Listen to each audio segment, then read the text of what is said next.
Good morning, everybody, and thank you for being here. I'm certainly glad to be here with Speaker Sakachi and President Ruggiero, they've been very strong partners throughout the time frame that I've been governor, and I appreciate their partnership and their leadership. And I would also, especially the crucial issues that are facing our state during a pandemic, and addressing those to the best of our ability. So today I think that we will share some good, strong news about working through some of our biggest challenges.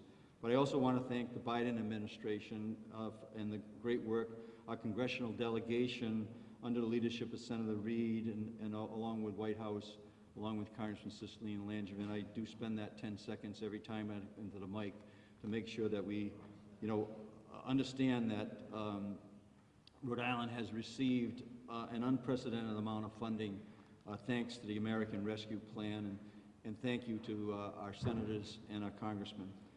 And so thank you for them, for their leadership.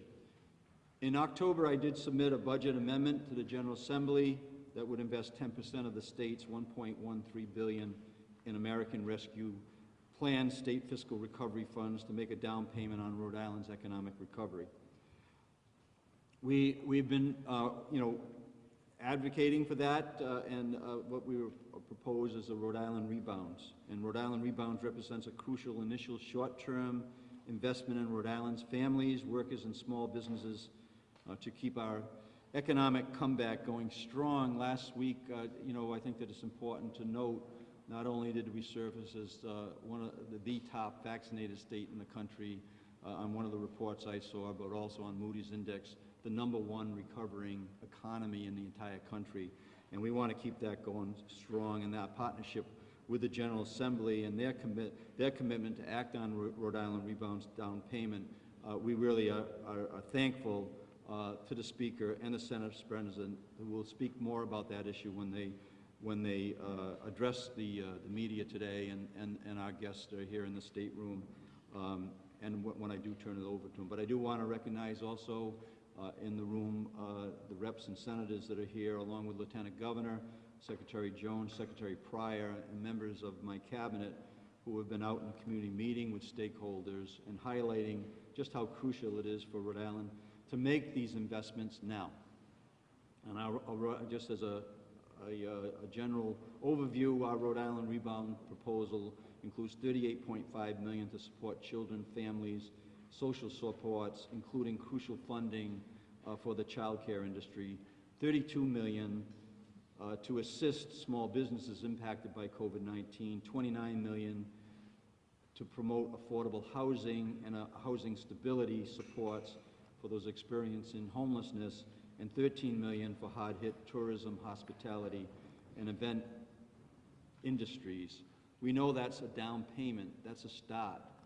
And we'll be working with the leadership, our President, and as long as our Speaker, to continue the momentum that we're experiencing right now in the state of Rhode Island.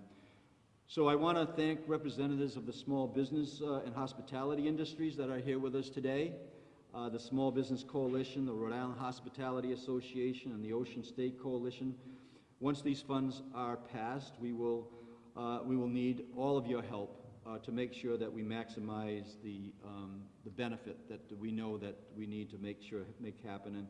And I know that leadership that has come from those three groups and other groups in the state are going to be able to be our partners to work through those in a real fast way to get those dollars into our communities. All 39 cities and towns need help right now. In addition, the Speaker, the Senate President, and I also have pledged and add an additional $6 million to address growing child care needs. This was very important to both the Speaker and the Senate President, and I agree. I'd like to recognize Beautiful Beginnings, who is here today representing Rhode Island's child care industry. We are so grateful for how you and other child care facilities have stepped up day in and day out through the pandemic, so thank you. And right now, this investment is the boost Rhode Islanders need. In addition to the $29.5 million in housing fund in our Rhode Island Rebounds plan, we are continuing to take action right now to support those experiencing homelessness. Over the past few months, I've met with almost all the state's homeless providers and visited with individuals experiencing homelessness at the Amos House. And this past Friday, I was at the Providence Rescue Mission on Cranston Street talking about the very issues that are, pressing for us as the cold weather approaches. We recently announced $5 million in funding to our emergency shelter providers to increase the number of beds for this winter season. Our state's Office of Housing and Community Development has approved a multi-million-dollar proposal to continue the emergency hotel shelter program until the spring. This program has provided an important safety net for hundreds of Rhode Islanders.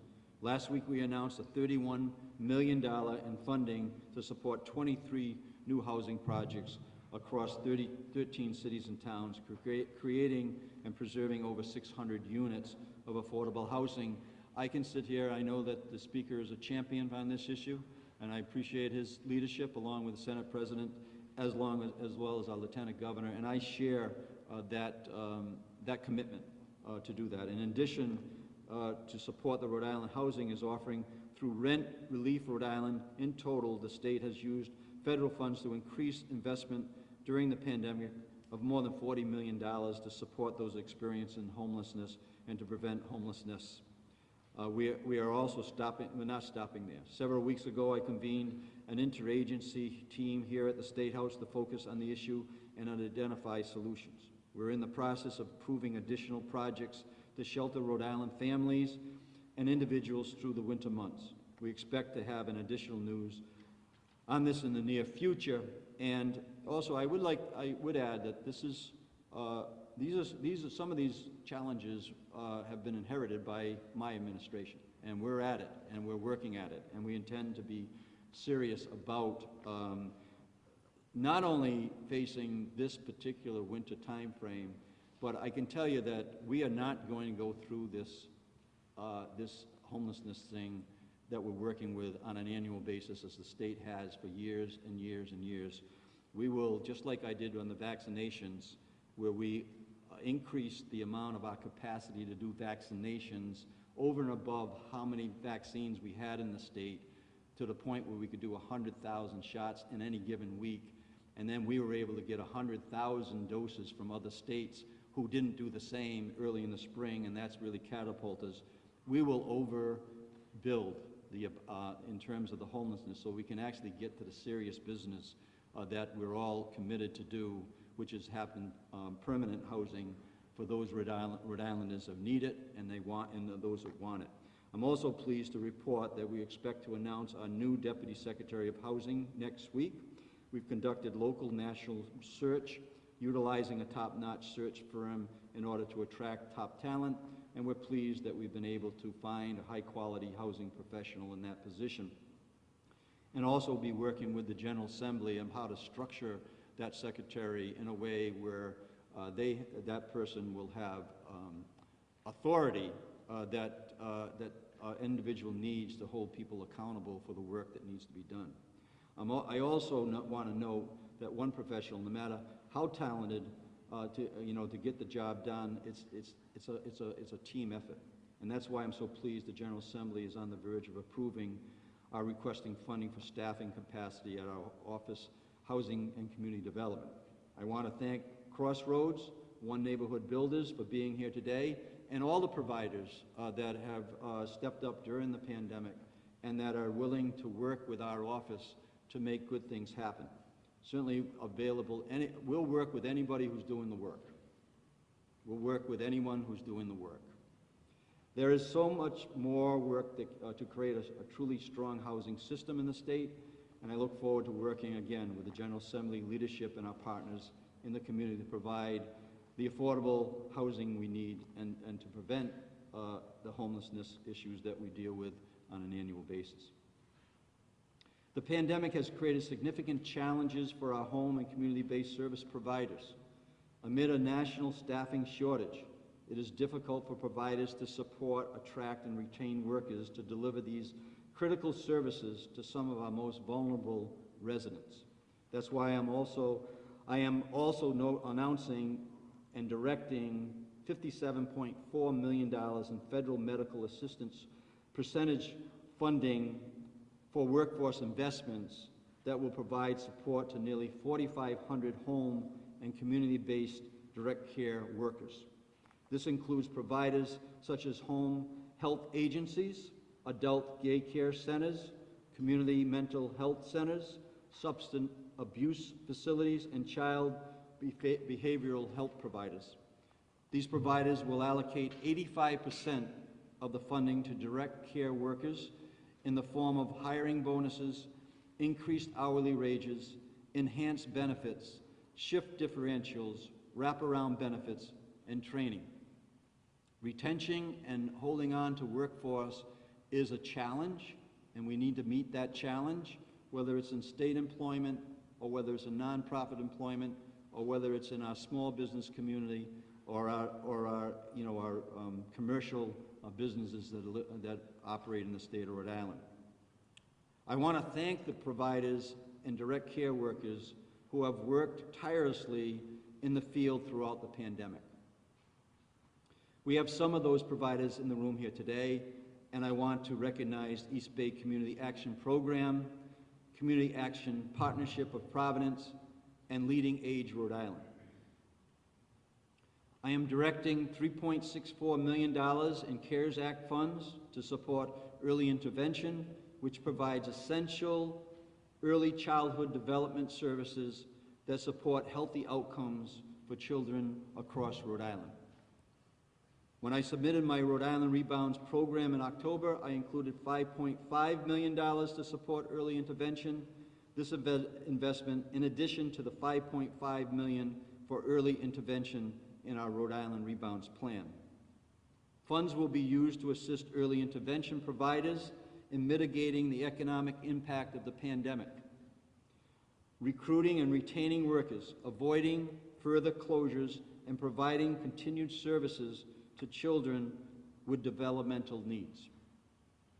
We know that due to the pandemic, early intervention providers face significant losses because of the current rates, and today are struggling to hire and retain staff needed to provide services to all children needing early intervention programming.